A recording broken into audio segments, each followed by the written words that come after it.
മലേഷ്യയിലെ ഞങ്ങളുടെ മൂന്നാമത്തെ ദിവസമാണിന്ന്. കോലാലംപൂരിലെ സിറ്റി ടൂറായിരുന്നു ഈ ദിവസം ഞങ്ങൾക്ക്. രാവിലെ ഞങ്ങൾ ആദ്യം വന്നിരിക്കുന്നത് മലേഷ്യയിലെ കിങ് പാലസ് കാണാനായിട്ടാണ്. മലേഷ്യയിലേക്ക് വരുന്ന സഞ്ചാരികളുടെ ഒരു പ്രധാന ടൂറിസ്റ്റ് സ്ഥലമാണ് ഈ കൊട്ടാരം. ഇതൊരു പുതിയ പാലസാണ്. 2011 ഇതിൻ്റെ നിർമ്മാണം പൂർത്തിയാക്കി തുറന്നത്. മലേഷ്യയിലെ ഇപ്പോഴത്തെ രാജാവായ യാങ് ഡി പെർത്തുവാൻ അഗോങ്ങിൻ്റെ ഔദ്യോഗിക വസതിയാണ് ഇസ്താന നഗര എന്ന പേരിലുള്ള ഈ കൊട്ടാരം. ഒരു ചെറിയ കുന്നിൻ്റെ മുകളിലാണ് പുതിയ പാലസ് ഉള്ളത്. രാജാവിൻ്റെ പഴയ കൊട്ടാരം കോലാലംപൂരിൻ്റെ ഒരു ഭാഗത്ത് ഇപ്പോഴുമുണ്ട്. അതൊരു റോയൽ മ്യൂസിയമാക്കി മാറ്റിയിട്ടുണ്ട്. ഇവിടെ ഇരുന്നാൽ രാജാവിന് തലസ്ഥാനമായ കോലാലംപൂരിനെ വിശാലമായി കാണാനാകും. 241 ഏക്കറിലാണ് ഇത് സ്ഥിതി ചെയ്യുന്നത്. കൊട്ടാരത്തിനകത്തേക്ക് ടൂറിസ്റ്റുകൾക്കോ സാധാരണ ജനങ്ങൾക്കോ പ്രവേശനമില്ല. ഗേറ്റിന് മുന്നിൽ ടൂറിസ്റ്റുകളുടെ ഒരു ഫോട്ടോ സ്റ്റോപ്പ് മാത്രമാണ് ഉള്ളത്. ഞങ്ങളും ഇതിന് പുറത്ത് കുറച്ചു നേരം നടന്നു കണ്ടു.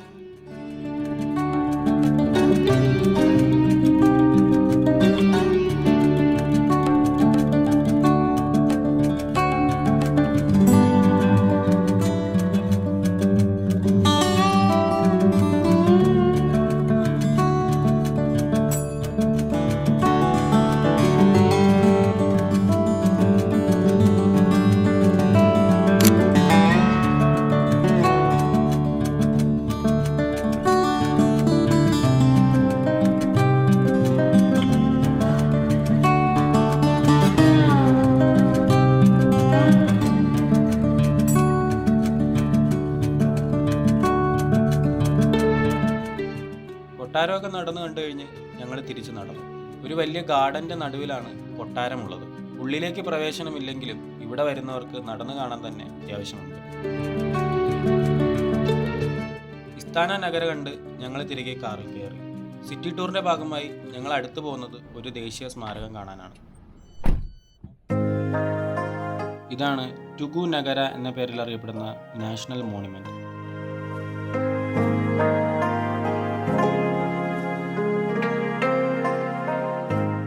ഈ വഴിയാണ് സ്മാരകത്തിനടുത്തേക്ക് പോകേണ്ടത്.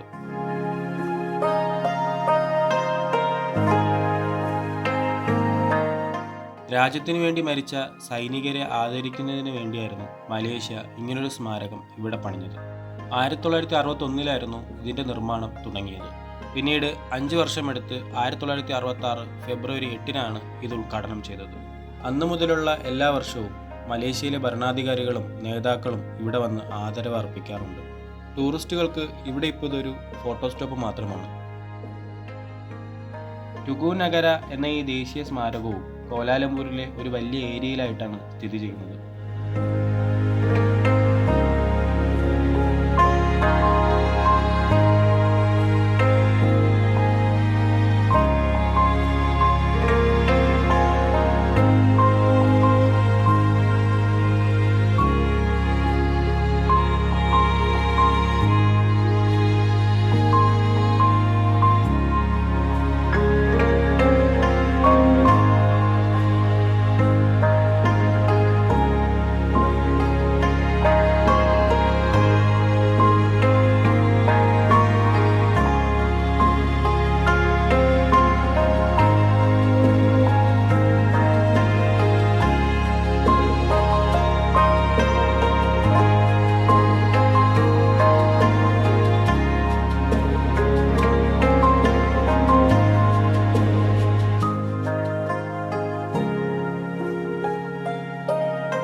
നാഷണൽ മോണുമെൻറ്റും കണ്ട് ഞങ്ങൾ ഇവിടെ നിന്ന് തിരികെ ഇറങ്ങി. അവിടെ നിന്ന് ഞങ്ങൾ നേരെ വന്നത് KL ബേർഡ് പാർക്ക് കാണാനായിട്ടാണ്. ബേർഡ് പാർക്കിലെ എൻട്രൻസ് ഏരിയയാണ് ഇത്. അകത്തേക്ക് കയറാനുള്ള 2 പേരുടെ ടിക്കറ്റും വാങ്ങി ഗൈഡ് വന്നു. കയ്യിൽ ഈ ടാഗ് കെട്ടിയിട്ട് വേണം അകത്തേക്ക് കയറാൻ. 3 മണിക്കൂർ കഴിഞ്ഞ് വരാമെന്ന് പറഞ്ഞ് ഗൈഡ് പോയി.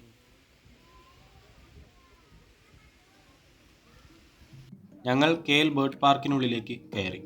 സിറ്റി ടൂറിൻ്റെ ഭാഗമായി വന്നതിൽ ഞങ്ങൾക്ക് ഇഷ്ടപ്പെട്ടൊരു സ്ഥലമായിരുന്നു KL ബേർഡ് പാർക്ക്. ഞങ്ങൾ പ്രതീക്ഷിച്ചതിലും കുറച്ച് വ്യത്യസ്തമായ കാഴ്ചകളായിരുന്നു ഇവിടെ നിന്ന് കിട്ടിയത്. ബേർഡ് പാർക്ക് എന്ന് പറഞ്ഞപ്പോൾ കൂട്ടിലടച്ചിട്ടിരിക്കുന്ന പക്ഷികളായിരിക്കും എന്നാണ് ഞങ്ങൾ പ്രതീക്ഷിച്ചത്.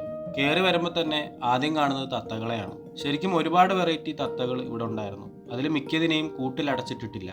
ഇതുതന്നെയാണ് KL ബേർഡ് പാർക്കിലെ പ്രധാന പ്രത്യേകതയും. ഇവയൊക്കെയാണെങ്കിൽ വരുന്ന സഞ്ചാരികളുടെ അടുത്ത് പോയി വളരെ ക്ലോസ് ആയിട്ടാണ് നിൽക്കുന്നത്.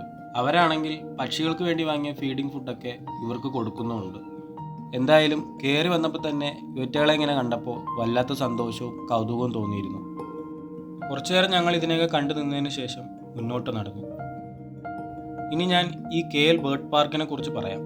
ലോകത്തിലെ ഏറ്റവും വലിയ ബേർഡ്സ് ഫ്രീ ഫ്ലൈ ഏവിയറിയാണ് KL ബേർഡ് പാർക്ക്. ഏകദേശം 3000-ലധികം പക്ഷികളാണ് ഇതിനുള്ളിൽ ജീവിക്കുന്നത്. 20 ഏക്കറിലായാണ് പാർക്ക് സ്ഥിതി ചെയ്യുന്നത്. ശരിക്കും ഒരു വനത്തിനുള്ളിലെ അന്തരീക്ഷമാണ് ഇവിടെ വരുന്ന ഓരോരുത്തർക്കും അനുഭവിക്കുന്നത്. ലോകത്തിലെ പല ഭാഗങ്ങളിൽ നിന്നും മലേഷ്യയിലേക്ക് വരുന്ന സഞ്ചാരികളുടെ പ്രധാന ഇഷ്ട വിനോദസഞ്ചാര കേന്ദ്രം കൂടിയാണ് KL ബേർഡ് പാർക്ക്. തത്തകൾ കഴിഞ്ഞാൽ പിന്നെ ഇവിടെ കൂടുതലുള്ളത് ഇന്ത്യൻ മയിലുകളാണ്. ഇന്ത്യയിൽ നിന്ന് കൊണ്ടുവന്ന മയിലുകളെ ഈ പാർക്കിൻ്റെ പലയിടത്തായി കാണാം. മയിലുകളെ ഇവിടെ കൂട്ടിലോ പ്രത്യേകം സ്ഥലത്തോ അല്ല നിർത്തിയിരിക്കുന്നത്.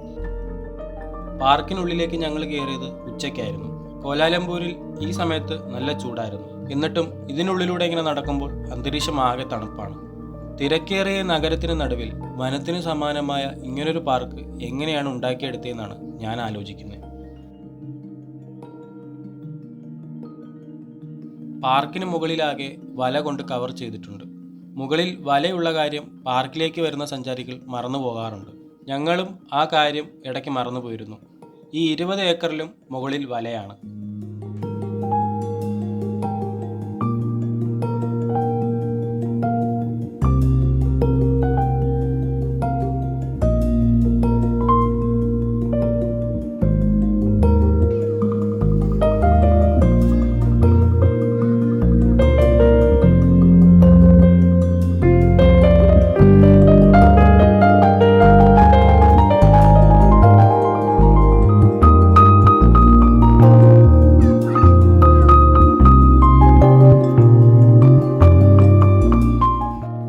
ഈ പാർക്കിൽ 3 സോണുകളിലായാണ് പക്ഷികളെ വിന്യസിച്ചിരിക്കുന്നത്.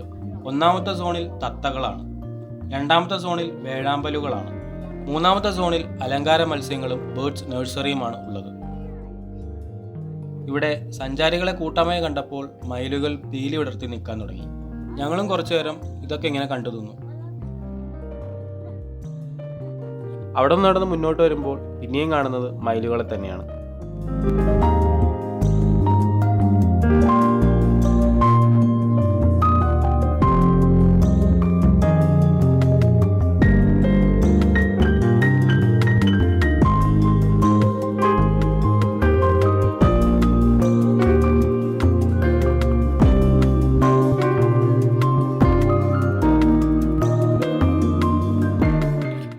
ഓരോ പക്ഷികളുടെയും ജീവിത രീതി അനുസരിച്ചിട്ടാണ് പാർക്കിൻ്റെ ഓരോ ഭാഗവും ക്രമീകരിച്ചിട്ടുള്ളത്.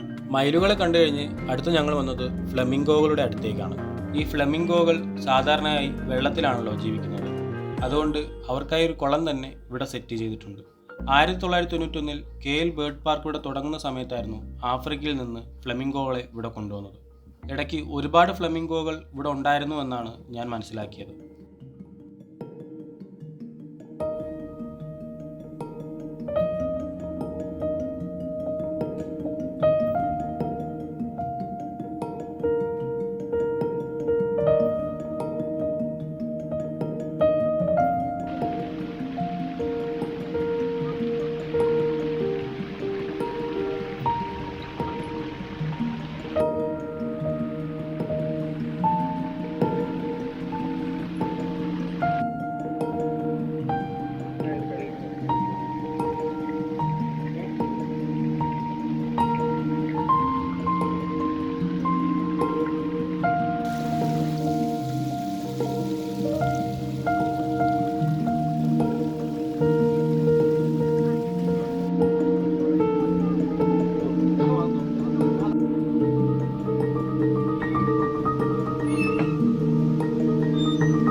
ഇനി നടന്നാൽ വാട്ടർഫാൾ ഏവിയറി എന്ന ഭാഗത്തേക്ക് പോകാം. വളഞ്ഞും തിരിഞ്ഞും പോകുന്ന ഈ പാലത്തിലൂടെയാണ് അങ്ങോട്ടേക്ക് നടക്കേണ്ടത്. കുറച്ചു ദൂരം നടക്കുമ്പോൾ ആ വാട്ടർഫാളിൻ്റെ അടുത്തെത്തും. ഇതുപോലത്തെ ചെറുതും വലുതുമായ വെള്ളച്ചാട്ടങ്ങൾ പാർക്കിനുള്ളിൽ വേറെയുമുണ്ട്.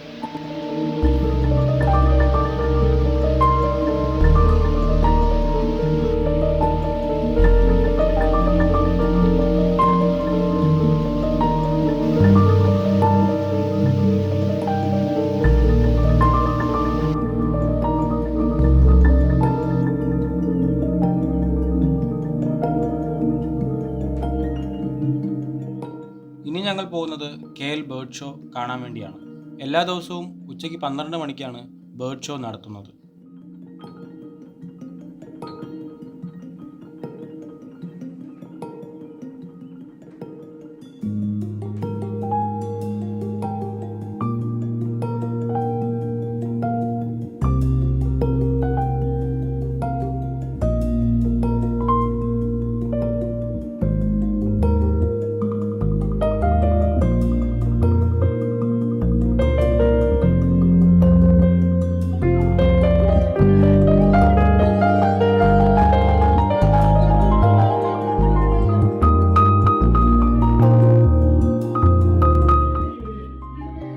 ബേർഡ് ഷോ ഞാൻ എന്തായാലും ഡീറ്റെയിൽ ആയി ഈ വീഡിയോയിൽ കാണിക്കുന്നില്ല.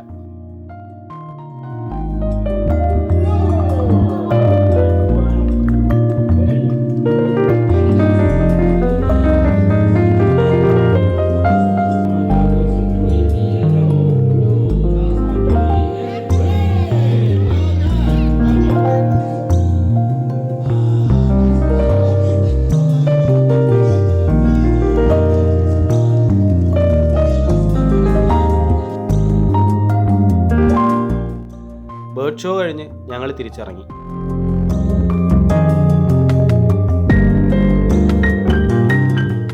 അവിടുന്ന് ഞങ്ങൾ വന്നത് യമു പക്ഷികളെ കാണാനായിട്ടാണ്. ഇവിടെ നമുക്കവരെ ഫീഡ് ചെയ്യാനാകും.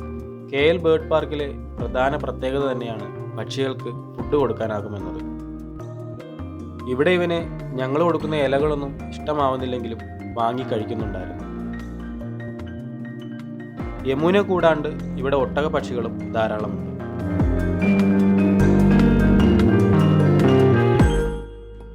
ഇതിവിടുത്തെ പക്ഷികൾക്ക് മാത്രമുള്ള നഴ്സറിയാണ്.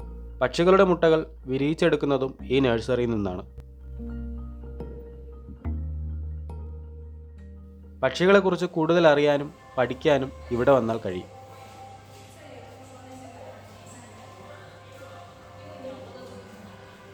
മരിച്ചുപോയ പക്ഷികളുടെ മാംസം എടുത്തു മാറ്റിയതിനു ശേഷം അവയുടെ ശരീരഭാഗങ്ങൾ ഫ്രീസ് ചെയ്ത് സൂക്ഷിച്ചിരിക്കുകയാണ് ഇവിടെ.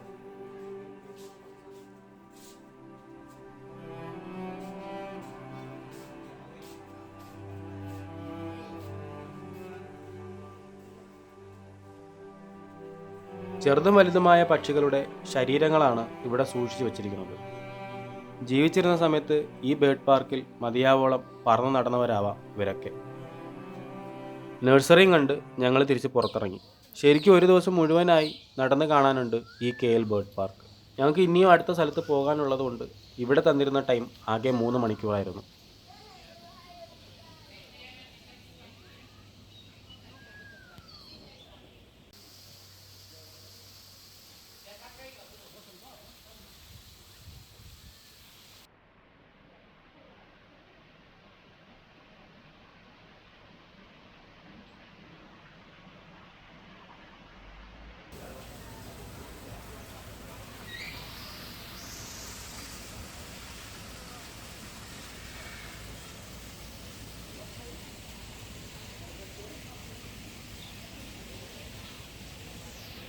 KL ബേർഡ് പാർക്ക് കണ്ടു കഴിഞ്ഞാൽ ഈ ഷോപ്പിനുള്ളിലൂടെ വേണം പുറത്തേക്ക് ഇറങ്ങാൻ.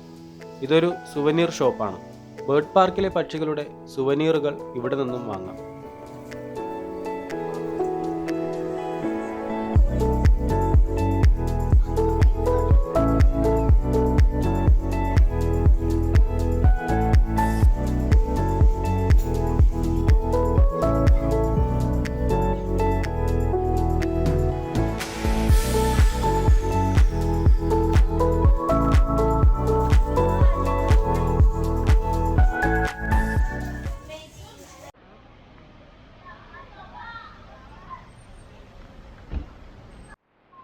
KL ബേർഡ് പാർക്കും കണ്ട് ഞങ്ങൾ ഇവിടെ നിന്ന് പോകുവാണ്.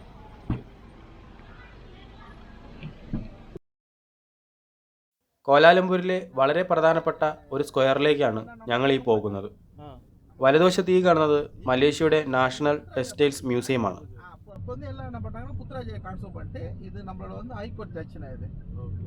അതിൻ്റെ തൊട്ടടുത്തുള്ളത് പഴയ റെയിൽവേ സ്റ്റേഷനും ക്ലോക്ക് ടവറും ഒക്കെയാണ്.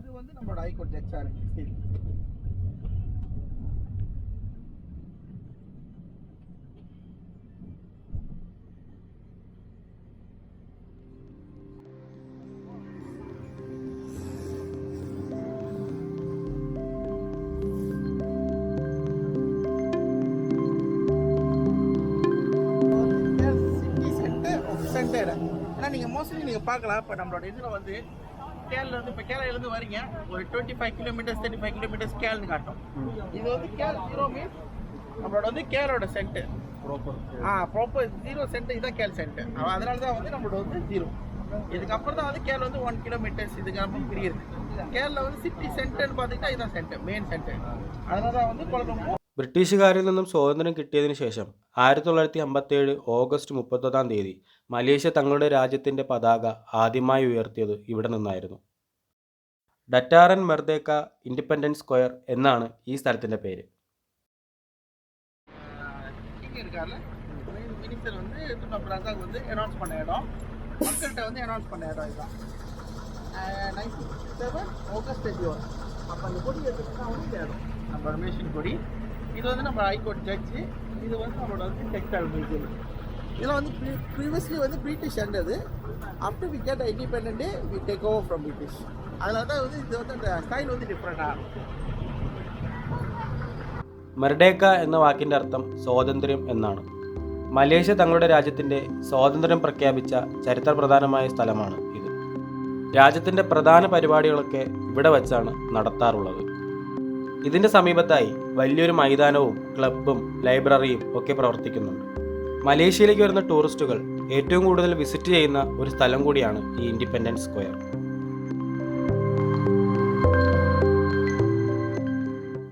ഇൻഡിപെൻഡൻസ് സ്ക്വയറും കണ്ടു കഴിഞ്ഞു. ഇനി ഞങ്ങൾ പോകുന്നത് KL ടവർ കാണാനാണ്. ലോകത്തിലെ ഏറ്റവും ഉയരമുള്ള 7ാമത്തെ ടെലികമ്മ്യൂണിക്കേഷൻ ടവറാണിത്. മെനാറ കോലാലംപൂർ എന്നാണ് KL ടവറിൻ്റെ വേറൊരു പേര്. ടവറിൻ്റെ പാർക്കിങ്ങിൽ ഗൈഡ് ഞങ്ങളെ ഡ്രോപ്പ് ചെയ്തിട്ട് പോയി. ഇനി ഇവിടെ നിന്ന് നടന്ന് മുകളിലെത്തണം. അവിടെയാണ് ടവറിൻ്റെ മുകളിലേക്ക് പോകാനുള്ള എൻട്രൻസും ലിഫ്റ്റും ഒക്കെ ഉള്ളത്.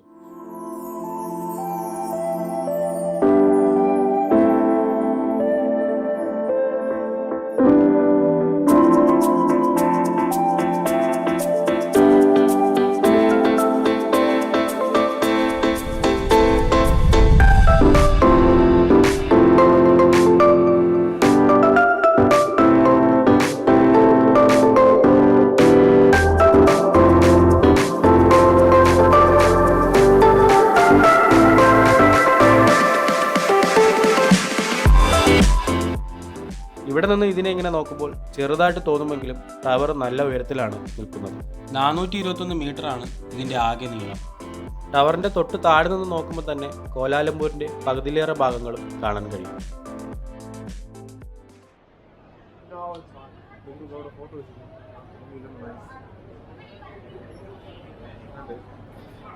ഇവിടെ ടവറിന് താഴെയായി ധാരാളം റെസ്റ്റോറൻറ്റുകളും പ്രവർത്തിക്കുന്നുണ്ട്. ഇന്ത്യൻ റെസ്റ്റോറൻറ്റുകളാണ് കൂടുതലുമുള്ളത്. ടവറിൻ്റെ മുകളിലേക്ക് കയറുന്നതിന് മുന്നേ തന്നെ താഴെയുള്ള സ്ഥലങ്ങളൊക്കെ ആദ്യമേ ഞങ്ങൾ കണ്ടിരുന്നു. ടവറിൻ്റെ മുകളിൽ കയറി താഴെ വരുമ്പോഴേക്കും നേരം വൈകിയാലോ എന്ന് ഓർത്തിട്ടാണ് ഈ സ്ഥലങ്ങളൊക്കെ ഞങ്ങൾ ആദ്യമേ കണ്ടത്.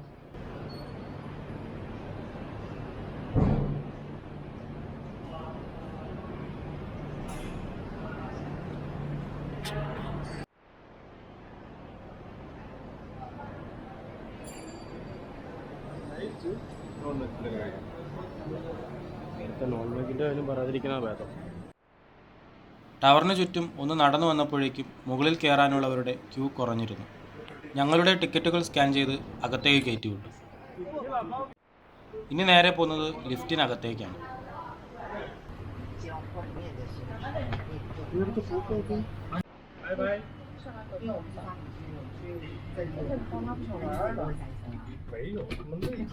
那累的那就找个地方那个直接说不玩不就完了吗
？ടവറിൻ്റെ ഏറ്റവും മുകളിലത്തെ സ്കൈ ഡെക്ക് എന്ന പോയിന്റിൽ ഞങ്ങൾ ഇറങ്ങി.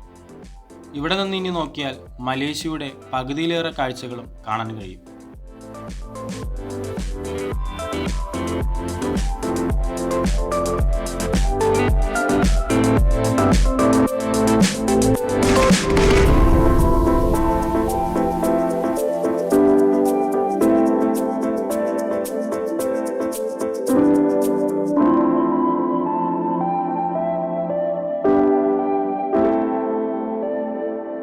ത്രീ ഡിഗ്രിയിൽ മലേഷ്യയുടെ കാഴ്ചകൾ ആകാശത്ത് നിന്ന് കാണാൻ കഴിയും എന്നതാണ് KL ടവറിൻ്റെ പ്രത്യേകത. മലേഷ്യയിലെ മറ്റ് രണ്ട് പ്രധാന കെട്ടിടങ്ങളായ പെട്രോണാസ് ട്വിൻ ടവേഴ്സും മെർഡേക്ക 118ഉം ഇവിടെ നിന്ന് നല്ലപോലെ കാണാൻ കഴിയും. ടവറിൻ്റെ തൊട്ട് താഴെയായി 300 മീറ്റർ ഉയരത്തിൽ 360 ഡിഗ്രി കറങ്ങിക്കൊണ്ടിരിക്കുന്ന ഒരു റെസ്റ്റോറൻറ്റും ഒരു ഒബ്സർവേഷൻ ഡെക്കും പ്രവർത്തിക്കുന്നുണ്ട്. 1991 ഒക്ടോബർ 4-നാണ് ടവറിൻ്റെ നിർമ്മാണം ആരംഭിച്ചത്. 1994-ൽ നിർമ്മാണം പൂർത്തിയാവുകയും ചെയ്തു. പിന്നീട് 1996 ജൂലൈ 23 പൊതുജനങ്ങൾക്കായി KL ടവർ തുറന്നുകൊടുത്തു.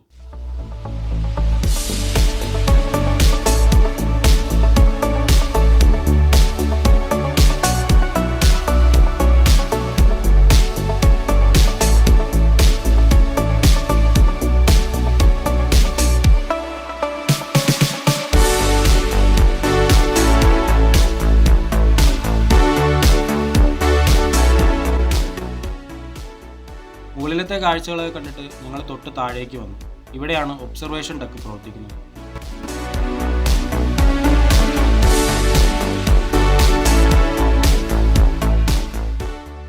ഇവിടെ വന്നാൽ സിറ്റിയുടെ ദൂരെയുള്ള കാഴ്ചകൾ വരെ ലെൻസിലൂടെ നമുക്ക് കാണാൻ കഴിയും.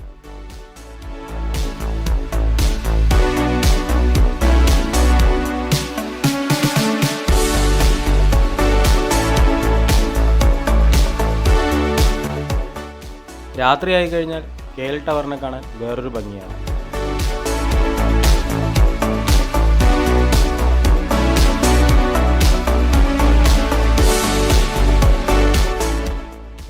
രാത്രിയിലും ടവറിൻ്റെ മുകളിലേക്ക് കയറാൻ സഞ്ചാരികൾ വരാറുണ്ട്.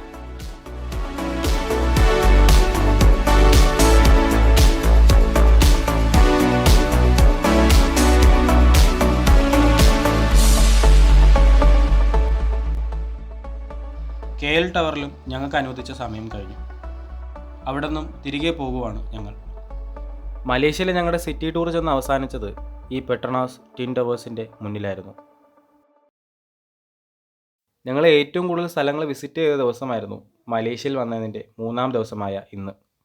കഴിഞ്ഞ 2 ദിവസത്തിലെ യാത്രകൾ കഴിഞ്ഞ് ഞങ്ങൾ തിരിച്ച് റൂമിൽ പോകുമ്പോഴും കണ്ട കാഴ്ചകളുടെ അനുഭവങ്ങളും അതിൻ്റെ സന്തോഷമായിരുന്നു ഞങ്ങളുടെ മനസ്സിലുണ്ടായിരുന്നത്. ഇവിടുത്തെ ഞങ്ങളുടെ 4 ദിവസത്തിലും ഓരോരോ അനുഭവങ്ങൾ തന്നെയാണ് ഞങ്ങൾക്ക് കിട്ടിയത്. മലേഷ്യയൊക്കെ കണ്ടു കഴിഞ്ഞ് വന്ന് ഏറെ നാളായെങ്കിലും ഇപ്പോഴും ഞങ്ങളുടെ മനസ്സ് ഇവിടെയൊക്കെ തന്നെയാണ്. ഇനിയും ഒരിക്കൽ കൂടി ഈ നാട്ടിൽ പോകാനുള്ള ഭാഗ്യം കിട്ടുമോ എന്ന് എനിക്കറിയില്ല. എങ്കിലും കണ്ട കാഴ്ചകളിലൂടെയും ഈ രാജ്യത്തിനെക്കുറിച്ച് പഠിച്ച അറിവിലൂടെയും ഞാനെടുത്ത ഈ വീഡിയോസിൻ്റെയും ഫോട്ടോസിൻ്റെയൊക്കെ ഓർമ്മകൾ എന്നും മനസ്സിൽ സൂക്ഷിച്ചു തന്നെ വയ്ക്കും. മലേഷ്യയിലൂടെയുള്ള എൻ്റെ യാത്ര അവസാനിക്കുകയാണ്.